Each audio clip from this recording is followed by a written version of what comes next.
Did Mozart and Beethoven meet before? Both Mozart and Beethoven were pivotal figures in classical music, each making an immeasurable contribution to the evolution of music.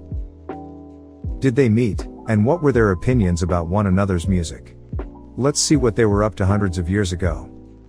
Did Mozart and Beethoven meet? Beethoven and Mozart did most likely meet. One account that is frequently cited was when Beethoven, on a leave of absence from the Bonn Court Orchestra, traveled to Vienna to meet Mozart. The year was 1787, Beethoven was just 16 years old and Mozart was 30. Mozart's health was already deteriorating and he was producing a huge quantity of work at the time, including Don Giovanni, with little time to accommodate visitors.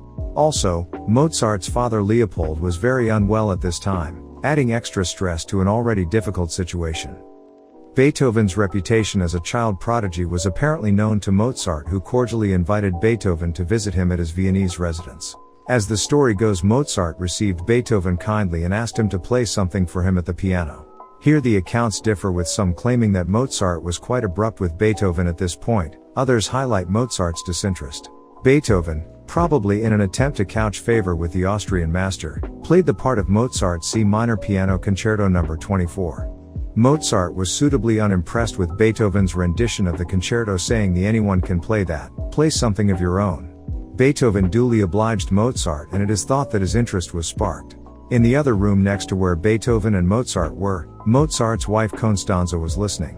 Mozart is supposed to have commented to her to watch that boy, one day he will give the world something to talk about.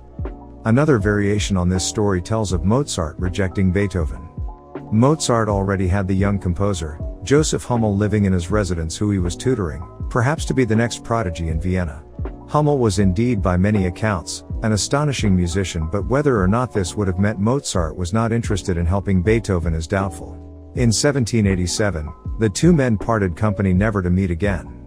It is possible that Beethoven may have, in this short window of time, had a couple of lessons with Mozart, but there can be no certainty of this. Beethoven did not return to Vienna until 1792, by which time Mozart was dead. This time Beethoven had returned intending to take lessons with Joseph Haydn, which he did. Beethoven studied with Haydn for several years, but Beethoven was an impatient student and short-tempered with Haydn's relaxed teaching methods. Following a few unfortunate misunderstandings between the two men, which included Beethoven lying about his income having borrowed money from Haydn, they parted company. Some claim that Beethoven and Mozart simply never met and that Beethoven did travel and stay for a few weeks in Vienna in 1787. But the invitation from Mozart and the meeting is fiction. Part of the mystery is that Beethoven is thought to have commented on having heard Mozart's playing the piano, remarking that it was very detached and not legato at all. This information flowed down from one of Beethoven's most celebrated students, Carl Czerny. Czerny is often felt to be a reliable source of information regarding Beethoven, but in this case, it is difficult to ascertain the viability of this claim. Given that at the time, both men kept journals and wrote copious amounts of letters, the fact that there are none that survive points to the strong possibility that the composers did not meet.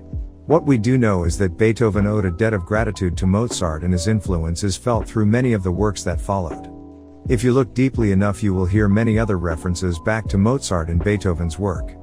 They may or may not have met, but the connection between these monumentally important musical figures resonates still.